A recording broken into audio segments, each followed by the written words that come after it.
voici pour une vidéo un peu spéciale, ça va être une sorte de book haul. Avec les cadeaux que ma soeur m'a offert pour mes 18 ans. Alors comme ma soeur elle est géniale, forcément elle m'a acheté 18 livres pour 18 ans. Donc j'ai décidé de faire une vidéo pour tous vous les présenter un à un. Oui, c'est 18 livres. Pour vous faire le synopsis, donc vraiment comme dans un book haul. Je vous dirai ce que j'ai lu et ce que j'ai pas lu. Et ça, vous pourrez les voir dans un prochain update qui arrivera prochainement, dans quelques semaines, etc. Vous les verrez peu à peu, j'ai à peu près lu la moitié, peut-être un peu plus. On a décidé de faire une FAQ, une foire aux questions avec Clémentine. Si nous avons assez de questions et qu'elles sont pertinentes, donc je vais faire passer le message sur Insta, donc vous pouvez poser des questions en Insta direct. Notre page c'est les indélivrables.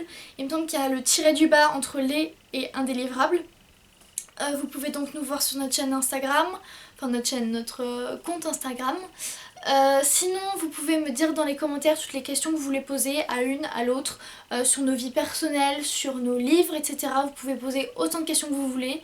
S'il y a assez de questions et qu'on les trouve pertinentes, on trouvera un moment pour y répondre en vidéo toutes les deux, ce qui est assez rare maintenant, les vidéos où on sera elle et moi ensemble. J'ai fait dans un ordre du plus léger à peu près au plus lourd pour que ce soit plus facile pour moi parce que j'ai fait toute une pile. Donc sinon il n'y a pas d'ordre de préférence ou de choses comme ça. On commence avec le tome 2 de Charlotte Davidson. C'est deuxième tome sur la gauche et c'est de Darinda Jones. C'est aux éditions Milady. Ce tome-ci est du Beat Lit. Je sais que c'est donc un monde avec des vampires, etc. avec de la romance. Je sais qu'il y a des combats. C'est l'histoire de Charlotte qui est détective privée et faucheuse d'âmes. Je me souviens que c'est une battante qui cherche des choses, qui combat ou des choses comme ça. J'ai lu le premier tome que j'avais adoré. Donc ma soeur m'a offert le deuxième. Donc il y a beaucoup de tomes, 15, 16, je sais même plus si c'est fini. Donc c'est un mélange de choses surnaturelles comme une faucheuse, d'une romance, d'un homme sexy, etc. Je me souviens qu'il y avait beaucoup d'humour aussi, que c'était très amusant et que forcément la Beat Lit ça mélangeait de rôles, donc j'aimais bien avec des femmes battantes à souhait. Pour continuer sur du Beat Lit avec des femmes battantes, ma soeur m'a offert Creuser sa tombe de chasseuse de la nuit tome 4. C'est de Janine Frost aux éditions Milady une autre fois. Donc c'est encore une fois du Beat Lit. Souvenez-vous, je vous avais déjà parlé de ce tome-ci plusieurs fois vu que j'ai déjà lu les 3 tomes précédents. C'est l'histoire de Kat qui est mi-vampire, mi-humaine et qui avec Bones se lance à la recherche de vampires pour les tuer car Bones est un tueur à gages. Donc ils se lancent tous les deux à la recherche de vampires à tuer, etc. Et c'est un peu les Bonnie and Clyde, vous voyez. Et c'est une romance qu'il y a entre deux. Et vraiment, c'est drôle. Il y a des joutes verbales, c'est amusant donc de voir... pareil, le monde des vampires, une qui est mi-humaine, mi-vampire, donc ce qui est du jamais vu un peu. C'est drôle, c'est... Tu peux pas lâcher le livre quand tu le commences, c'est vraiment une saga que j'adore et pareil en de nombreux tomes. Ma soeur m'a ensuite acheté Covenant de Jennifer L. Armentrout aux éditions J'ai lu. Donc je sais que c'est aussi du Beat Lit, du moins il me semble, mais elle me l'a surtout acheté parce que j'adore Jennifer L. Armentrout qui avait écrit les jeux nanana. Je vais vous retrouver les livres. Donc c'est elle qui a écrit les jeux de patience, d'innocence, etc. que j'ai tout simplement adoré. J'en ai lu peut-être tous ceux qui sont sortis, il y en a peut-être 6, quelque chose comme ça. Et j'avais adoré, c'était des romances basiques on va dire, avec à chaque fois les personnages qui sont liés entre les tomes. Ensuite j'ai lu Lux, le Beat Lit, la saga en 5 tomes plus tome bonus que nous reverrons plus tard, que je vous présenterai plus tard, donc je vais pas vous faire un synopsis maintenant. Et du coup elle m'a acheté la 3e, mais je crois que c'est sa dernière série, enfin je crois qu'il n'y en a que 3, Covenant, de la même auteure que j'ai adoré, donc je sais pas du tout de quoi ça parle, mais ça s'appelle Démon suivi de sang mêlé, Donc je suppose qu'il y a des sangs mêlés, des démons. Encore une histoire de Beat quoi. En ce moment, on est lancé. Toujours dans le Beat nous avons Rebecca Keane, tome 1 traqué de Cassandra O'Donnell. C'est encore des éditions j'ai lu, parce que ceux qui font du Beat c'est un peu toujours les mêmes éditions. Il y a Milady, évidemment Milady c'est la plus grosse. J'ai lu aussi, il y en a pas mal, donc voilà. Je connaissais pas du tout ce tome là.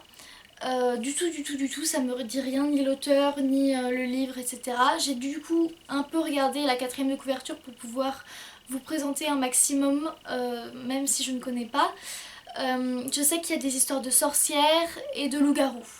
À part ça, vu que c'est traqué, je suppose qu'il y a une chasse mise en place. Vu que c'est une femme, je suppose que le narrateur est une femme. Mais à part ça, je peux pas vous en dire plus. Donc je vous en dirai plus une fois que je l'aurai lu et qu'il sera dans un de mes updates. Ensuite, nous avons évidemment Gardien des cités perdues, tome 8, héritage de Shannon Messenger aux éditions Lumen. Donc je pense qu'il n'y a plus besoin de vous présenter Gardien des cités perdues, car c'est le 8ème tome, une de mes séries préférées de tous les temps. C'est l'histoire de Sophie. Sophie qui est une humaine comme les autres jusqu'à ce qu'un elfe vienne la voir et lui disent non.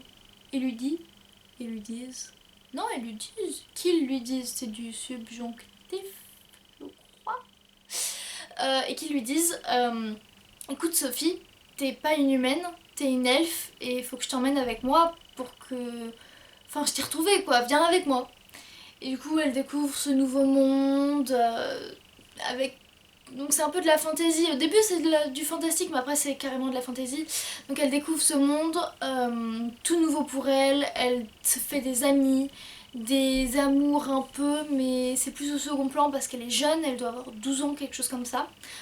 Au fur et à mesure des tomes, elle grandit avec ses amis et on voit des trahisons, des combats, des choses dangereuses, de l'amour maternel, paternel, parce que du coup elle doit laisser ses parents humains parce que ce ne sont pas vraiment ses parents. Enfin, il y a beaucoup de choses mélangées dans ces tomes-là qui me font penser à Harry Potter, je dois le dire, parce qu'on commence avec une héroïne qui n'était pas prête à vivre tout ça et qui à chaque tome surmonte de plus en plus des épreuves. Et je pense que c'est comme Harry Potter, elle grandit pas à pas avec nous et qu'on peut la voir grandir, elle et ses amis. Nous avons ensuite Marjane, la crypte de Marie Pavlenko aux éditions PKJ.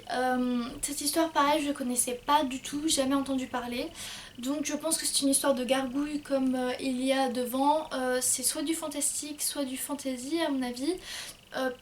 Peut-être fantastique parce qu'il est mention de Paris dans la 4ème de couverture que je vais vous lire parce qu'elle est très courte et que j'en sais pas plus. Les Nins ont bâti l'immense résidence, cachée au cœur de Paris. Qui sont ces Nins dont les hommes ne soupçonnent rien? Pourquoi Marjane est-elle obligée de fuir ce refuge où elle a grandi? Quel lourd secret va-t-elle découvrir? Donc voilà, je pense que c'est plein de secrets, de découvertes de soi peut-être, de ce qu'elle est, je sais pas. Il y a l'air d'avoir des secrets, une gargouille qui parle. Ça a l'air d'être assez sombre parce qu'il crache quelque chose, je sais pas. Mais PKJ c'est souvent pour les adolescents, donc ça doit pas être trop sombre non plus. Et puis voilà, j'en sais pas vraiment plus, donc je pourrais vous donner plus d'informations pareil quand je l'aurai lu. Ensuite nous avons le dernier tome de La Passe Miroir qui est La Tempête des Échos de Christelle Davos aux éditions Gallimard. Vous savez que La Passe Miroir c'est une saga qui compte beaucoup pour Clémentine et moi. C'était une saga que j'adorais, puis le 3ème tome m'a un peu déçue quand même et j'ai eu le 4ème tome qui n'était pas encore sorti à mon anniversaire le 12 octobre. Elle m'avait offert un petit bon pour ce livre, donc une petite image plastifiée voilà, du livre avec écrit bon pour. Et dès qu'il est sorti, évidemment, elle me l'a acheté, elle a tenu sa promesse. Donc j'étais bien évidemment super heureuse parce qu'il n'était pas encore sorti, comme Gardien des cités perdues que je vous ai présenté. Et comme ça j'ai pu avoir des livres avant et même des livres après mon anniversaire. Pour tout vous dire, je ne l'ai pas encore lu. C'est l'histoire d'Ophélie.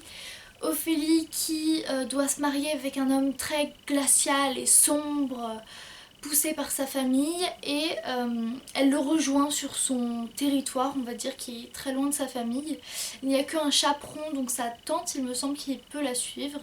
Et elle découvre un monde féroce, sombre, donc c'est du fantasy.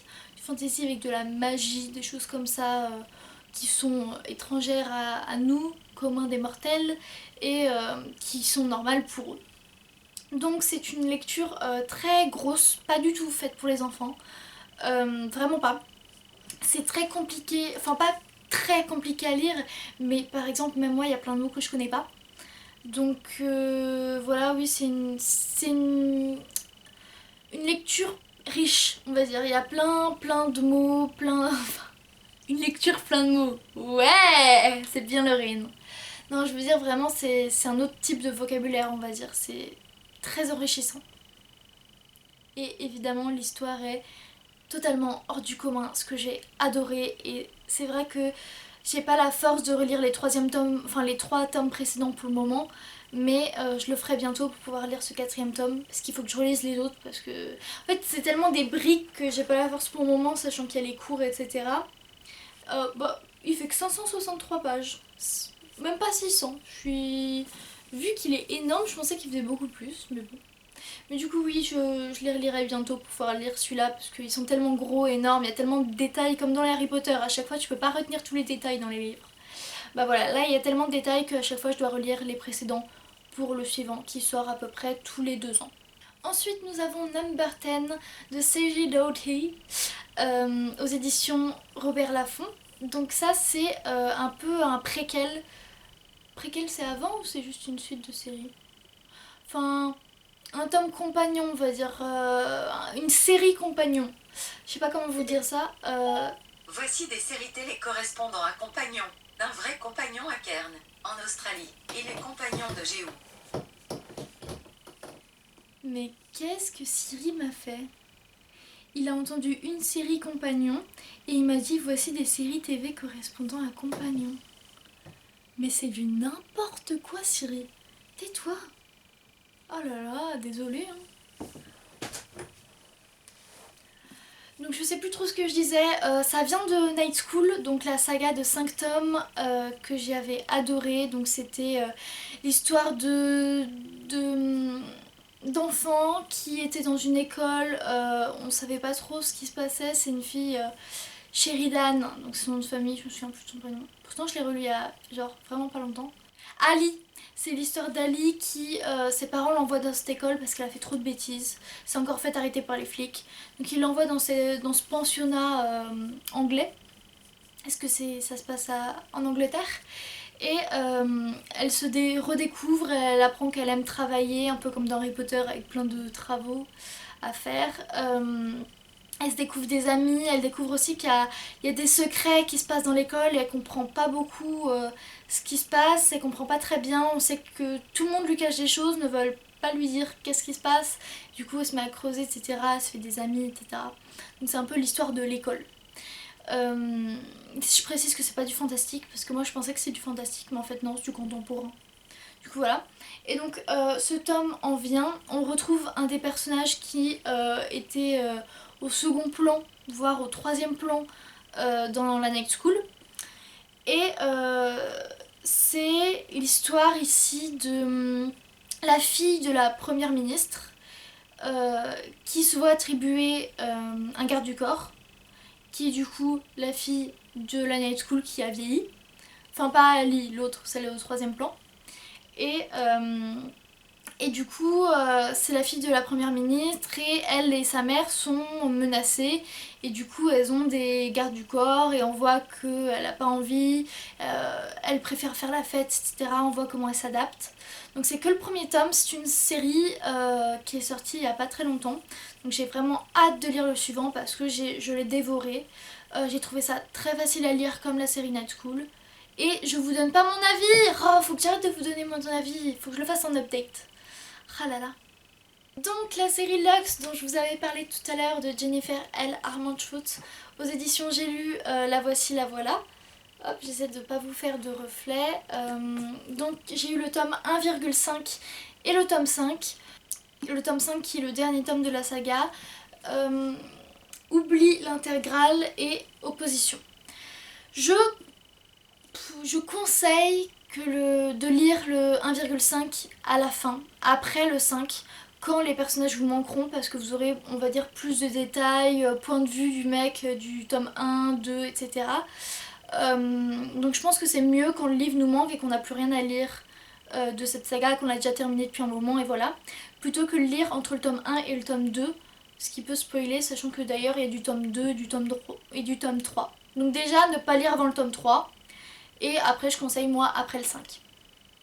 D'ailleurs moi-même je l'ai pas fini, il me reste voilà, il me reste un peu la fin parce que je séparais les histoires, etc. Donc c'est une intégrale, il y a plusieurs histoires qui découlent des personnages, etc. Plusieurs points de vue, enfin voilà, c'est un tome compagnon quoi. Donc l'histoire de Lux, c'est une fille qui déménage. Elle est en face de Dee et de Damon qui habitent, sont des jeunes. Elle se lie d'amitié avec Dee et Damon lui il est très renfermé, il veut pas que sa sœur soit amie avec elle, elle comprend pas très bien pourquoi. On la voit arriver au lycée, etc. Il y a des choses qu'elle comprend pas. Une fille qui la déteste, qui a 2 jumeaux, enfin, on sait pas trop ce qui se passe. Et c'est du fantastique. Voilà. Ensuite, nous avons Behind the Bars. Je sais pas du tout ce que ça veut dire et je sais pas du tout comment ça se dit. Et je sais pas ce que ça veut dire bars. Bar. Je sais pas comment ça se dit. Donc, c'est l'histoire de Jasmine et de Ethan, je crois.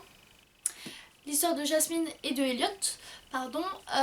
Donc Jasmine, c'est une fille qui est poussée par sa mère, une lycéenne qui est poussée par sa mère pour qu'elle devienne une star, qui la surmène, etc. Elle est à bout et elle a réussi à faire craquer sa mère pour qu'elle aille enfin au lycée, parce que jusque là c'était sa mère qui lui faisait les cours à la maison. Elle a réussi, elle va donc au lycée où elle rencontre Elliot qui est tout timide, qui se fait brutaliser par ses camarades, alors que elle le voit dans la rue jouer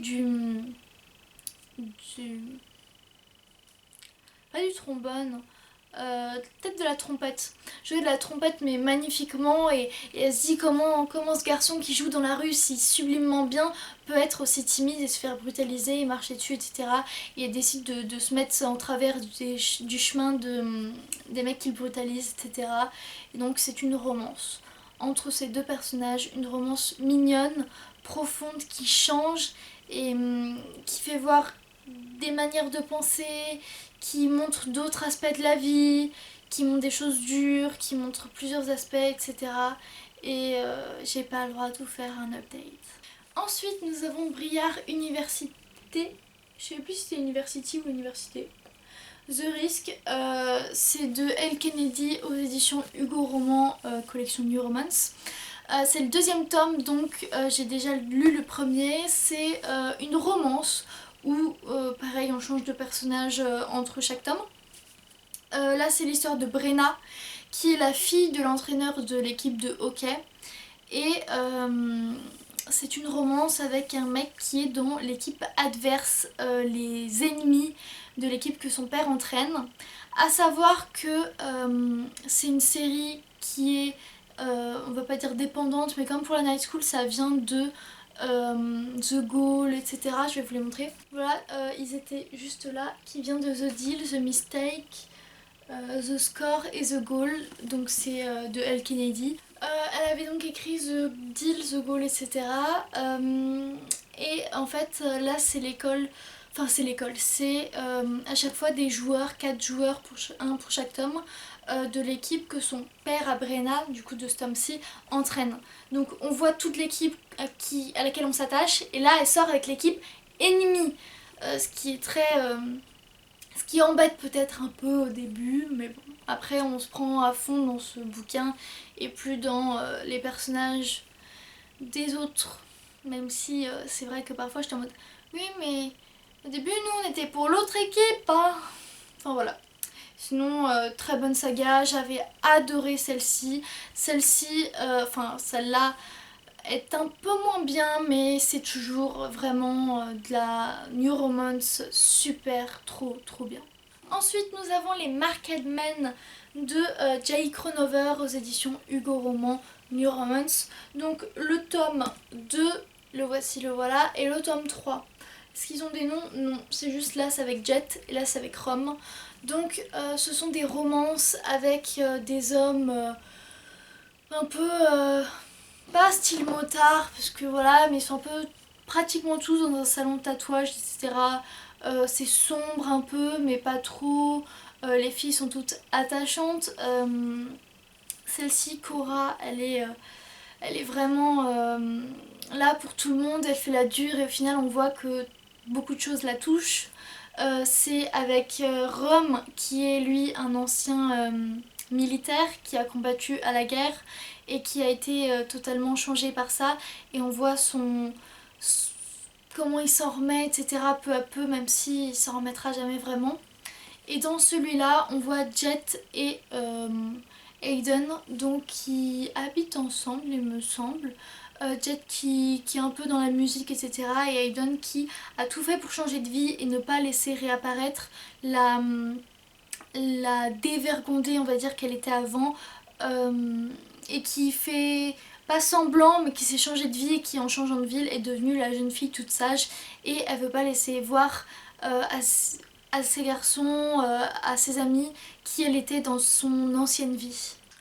Ensuite nous avons Josh plus Hazel ou Comment ne pas tomber amoureux de Christina Loren, toujours aux éditions Hugo Roman collection New Romance. Ce tome-ci c'est l'histoire de Josh et Hazel qui sont amis depuis qu'elle était folle, pas amoureuse mais en crush sur lui à la fac, et que ça s'est très mal passé. Toujours elle se ridiculisait un peu plus la fois suivante. Donc ils sont devenus très amis et on voit là qu'ils s'organisent des doubles dates ensemble pour essayer de se trouver des amoureux. Et donc c'est une romance grâce à ces doubles dates. C'était un tome merveilleux, vraiment j'avais énormément aimé et j'arrive pas à croire que j'avais oublié le synopsis jusqu'à maintenant. Donc peut-être que je devrais me le relire pour me rafraîchir la mémoire. Le dernier roman, c'est Un bonheur imparfait de Colleen Hoover aux éditions Hugo Roman, collection New Romance encore une fois. C'est le dernier roman en date de Colleen Hoover, traduit en français du moins. Il est très prenant, il fait super mal au cœur. C'est l'histoire d'une romance, on alterne entre avant et maintenant. On voit avant comment ils ont commencé à sortir ensemble et après comment cet amour est mort entre eux par le fait que la femme n'arrive pas à avoir d'enfant et que ça a détruit toute la tendresse, tout le bonheur qu'ils ressentent. Et donc on voit à quel point ils sont malheureux et c'est un roman qui m'a fait pleurer du début à la fin. Voilà, je peux pas vous en dire plus. Puis c'est Colleen Hoover, vous savez que c'est mon autrice de romance préférée de tous les temps. Ensuite nous avons un manga, c'est Détective Conan, le tome 94 de Gosho Aoyama aux éditions Kana. Pour la petite blague, ma soeur m'a acheté celui-ci parce qu'elle avait dit ouais pour ton anniversaire, tes 18 ans, je t'achèterai tous les détectives Conan qui te manquent. Parce que j'en ai 50, 60, quelque chose comme ça. Et du coup, elle m'avait dit je te les achèterai. Donc pour la petite blague, vu qu'on m'en a acheté 18 livres, elle m'a acheté un Détective Conan et elle a pris un des derniers tomes sortis pour être sûre que je l'avais pas parce que moi ça va jusqu'au 77 que j'avais. Donc j'ai un trou de 77 à 94 mais de toute façon un jour je compte tous me les acheter et tous me les relire. C'est l'histoire d'un détective très doué de 18 ans, lycéen, peut-être 17 ans, qui rétrécit à cause de méchants sur une affaire sur laquelle il était et il devient Conan qui a 6 ans. Il va habiter chez un commissaire qui est le père de sa meilleure amie. Il ne leur dit pas qui il est, il se fait héberger sous une autre identité parce qu'il s'appelait Shinichi avant et maintenant c'est devenu Conan qui a 6 ans. Et donc on le voit comment il fait semblant d'être un écolier normal, il endort le commissaire, il prend sa voix avec des gadgets et il résout les affaires pour lui qui du coup le commissaire il oublie tout. Enfin c'est pas un commissaire, c'est oui un détective quoi. Et du coup il oublie tout, il fait ah oui vous saviez j'avais la réponse, etc. Et lui bah, il dit pas que c'est lui qui a tout résolu, tout le monde pense que c'est le grand détective alors qu'en vrai c'est lui qui est caché derrière et qui donne toutes les réponses et qui résolve tous les crimes. Et pour finir, le dernier cadeau de ma sœur, c'est une BD, c'est les carnets de cerises, le tome 3, le dernier des 5 trésors. Donc ici, c'est une BD vraiment très jolie. C'est l'histoire de Cerise qu'on voit dans ses péripéties avec ses amis. Donc, je vous montre quelques pages. Voilà. Donc c'est pour les enfants. Et on voit l'histoire de Cerise qui veut être écrivaine. Voilà, du coup elle écrit des journaux comme ça. Donc on voit un peu écrit à la main, etc. Donc je m'étais un peu arrêtée, j'avais lu que les 2 premiers tomes parce que bah voilà les BD c'est pas trop mon style. Mais ça change. C'est quelque chose qui est bien, c'est mignon, c'est enfantin, ça fait toujours plaisir quoi. Et puis les images sont vraiment belles donc c'est super. Et voilà, c'en est fini pour cette vidéo assez spéciale de mes 18 ans. J'aurais dû la filmer depuis bien longtemps parce que bah, on m'a offert tout ça le 19 octobre il me semble. Je suis née le... Enfin, mon anniversaire c'est le 12. Et maintenant on est le 28 janvier donc j'aurais dû la filmer depuis longtemps mais voilà. Je le fais maintenant et vous verrez très bientôt cette vidéo. Alors je vous dis à la prochaine. N'oubliez pas de mettre un petit pouce en l'air. Et puis voilà, je vous souhaite de joyeuses lectures et je vous dis à bientôt. Ciao!